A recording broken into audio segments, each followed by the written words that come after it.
Hello, welcome. My name is Naomi, and welcome to my channel. And today I kind of want to shine light on the fellow black sheeps because me, myself, and I'm definitely the black sheep of my family and of life in general. I feel like everything just comes so much harder for me, and like my life is full of like lessons, which I have a love-hate relationship with. Like some of the lessons are good, and then some of the lessons are like, girl, like I be getting my ass whooped and this thing called life. And with being the black sheep, you're usually overlooked, and you're the underdog, and no one ever thinks that you can get back up, or you got that fire in you, that drive in you, that determination in you that everybody else has. And I just think that it's our season. It's the time of the black sheep. Like they say we're in the age of Aquarius right now. I think we're in the age of the black sheep, and we're all gonna rise and shine above all these other motherfuckers. Okay. And really, being a black sheep, it starts young. Like usually you realize you're the black sheep from a very young age. And I realized I was the black sheep from like probably the age of 8, probably around that time, 7, 8, 9 years old. I'm like, okay, I'm a little different. Like I'm not really clicking with other people. Like I had a hard time making friends. My family was really my first bullies. So like I've always kind of been talked down on, looked down on, and then my upbringing was also a little different. My mom is a single mother, and she had 3 kids. She had my older brother and twins, and she unfortunately passed away when I was 12, so RIP to you, mother. But no, just also growing up with my upbringing, there was a lot of family secrets, like I don't know, like I have a hard time like talking about this stuff out loud because I usually take things to the chin. Being the black sheep, you kind of learn how to do that, how to just take things to the chin and like keep on pushing even when you don't want to, because things usually does come harder to you. But like growing up from a very young age, I had to grow up extremely fast because from like the age of 6, at least that's what I can remember, from the age of 6, I was molested and touched by my older brother. He's my half brother, and that was happening for years. And I never really said anything, and I didn't think anybody knew. But I later on found out in my older years, that a lot of people actually knew. Like a lot of people in my family knew, and I think that's why I was treated differently, because it's like in this household, a little girl's basically getting touched, and like no one's like blinking an eye. So I guess it holds that energy of, oh, if their mother don't care, or then why should I care? I feel like that was the vibe that they was giving off, because or maybe it's just a black family thing, like just sweeping shit under the rug as if nothing ever happened. But that was something that used to weigh on me heavily, since I was little, because my brother used to make me do things, and then like other family members used to touch me as well. And it was just very tough growing up. I grew up very different, very soft-spoken, very crybaby. Like I was extremely sensitive when I was younger, because my upbringing as well. So everything used to just hurt my feelings. My nickname for my family was Cryomi. That's how much I cried. Is that my own family was calling me Cryomi, and they were purposely try to make me cry. Like my uncle, he used to Um, Sorry, there's like a wasp or something flying outside my window that I was looking at. But yeah, my uncle used to like literally yell in my face until I cried and be like, cry on me, cry on me. Like, I, it was bad. Like in high school, not in high school, in elementary school, I used to get bullied. And so I was in the office probably every single day for crying. And like them people in the office knew me by name. They used to have like snacks ready for me, like, oh Naomi, like what's wrong today? Like what happened? Type shit. And so yeah, with that being said, I just feel like being the black sheep, usually you grow up pretty fast, or like you have a different perspective, like you move differently than everybody else that you are around. And I feel like the black sheep, we have a negative connotation. I don't know if I'm using that word correctly, but I feel like that's the word, connotation. And people just look at us like, oh yeah, they automatically count us out. But I feel like being a black sheep actually holds like so much power, like so much power and wisdom, and like, you know, I feel like there's no one else really like us. Because if you really think about it, if you put a regular person in our shoes and had to do the things that we had to go through, they will fold. And usually the black sheep gets up. We get up every single time, back to back to back. Like, there's nothing that can really keep us down for long periods of time.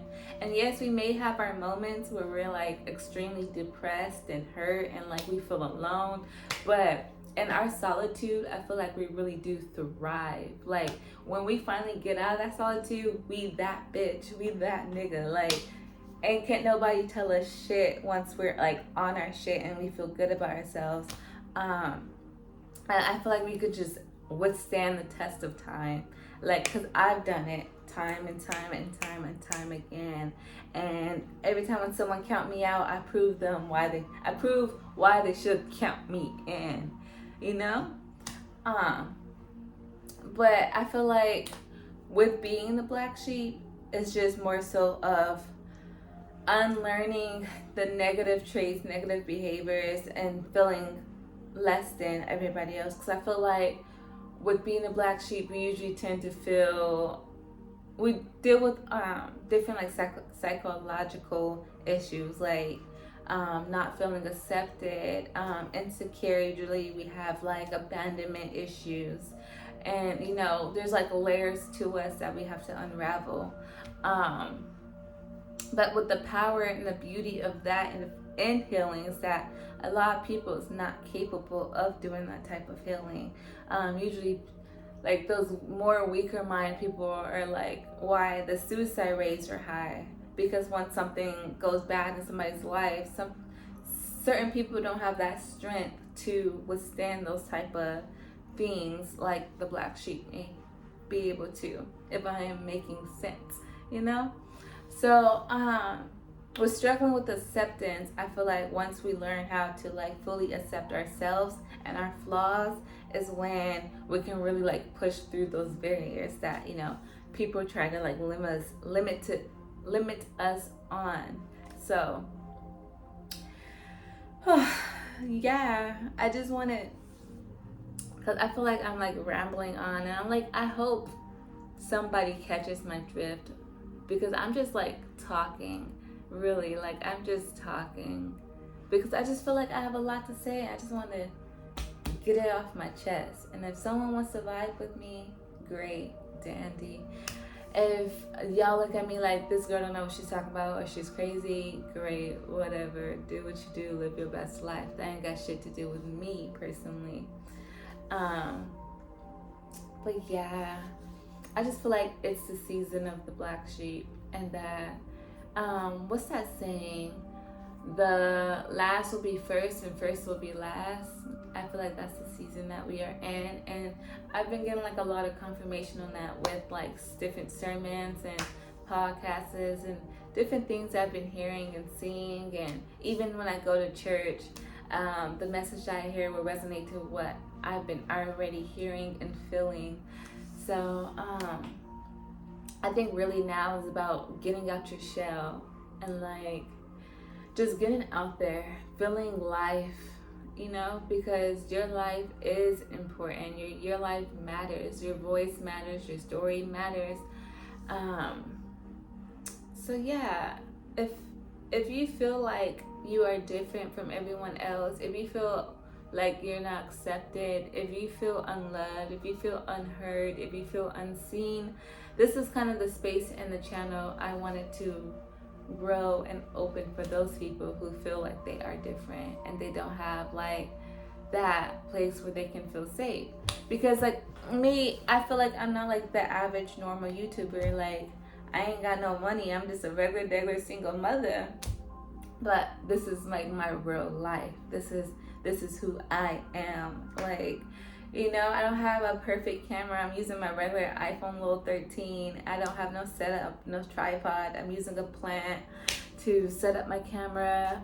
This is my little apartment. Like my place is tiny. Like this is just regular real life shit.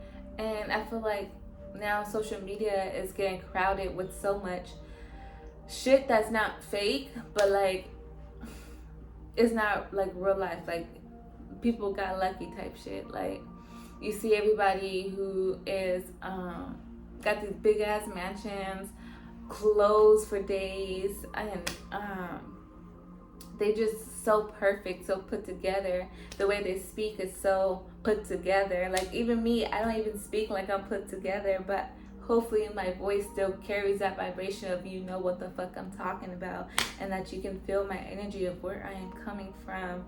I just feel like it's time for regular people to win. For just people who just wants to be happy, who don't care about those big things. We just care about the little things. Like people who are just striving for happiness. I feel like that's what people no longer strive for anymore in this world. Like we no longer care about happiness. We just want fast track money, hoes. You know, like everything is so fast. I feel like really we just need to slow down and embrace who we are and what we're doing and what we have in life, and just be grateful and appreciative. Because I'm learning like really less is more. I feel like I'm in a very minimalist stage in my life where I don't need much to be happy. Like when I tell you my apartment is probably like 200 feet square or whatever, like it's so tiny, but I'm happy and I'm grateful. I haven't had a job since fucking March, and I've been struggling with getting a job, and I feel like God doesn't want me to get a job because like I'm a single mother, and I don't trust daycare. So my baby is strictly breastfed, so I feel like right now I'm learning to just be patient and to sit and to wait and to appreciate this time that I have with my baby, and not rush and just chase after money. Like as long as all my finances, like my bills is paid and my rent is taken care of, I shouldn't have to be like, oh, I need this, I need that, and that. Like literally. And also watching my baby grow, I realized like, because when I had a job, I was buying, like spending $200-$300 on baby clothes and all this stuff just for my daughter to grow out everything so fast. Like she hasn't even worn like 50% of her clothes that I brought. So now I'm like accepting hand-me-downs. I'll go thrift shopping. I'll go to a yard sale before I go out and buy like a whole bunch of stuff for my baby, since she is growing so fast. Like yeah, in the future I would probably spend more money and stuff when she is in the same size clothes for longer periods of time, but why spend so much money when she's gonna grow out of that outfit in 2 to 3 months and she never even got the chance to wear it, especially since I'm not even leaving the house. So I feel like just certain things are like, I'm learning, it's like just slow down, enjoy life, live moment by moment, and appreciate what you do have in this moment. But yeah, that's all I wanted to really talk about. I just wanted to, you know, shine light on the black sheep And I think I want to make this like kind of a podcast series when I talk about the struggles of the black sheep and just feeling left behind when really we're exactly where we need to be. That's the message. You're always at the correct place at the correct time. No one's better than nobody. And just love yourself and love the life you live. Yeah. Other than that, my name is Naomi, and thank you for tuning in if you was watching this. And if you found this engaging, inspiring, entertaining, if you gained any type of information from this episode. But yeah, bye.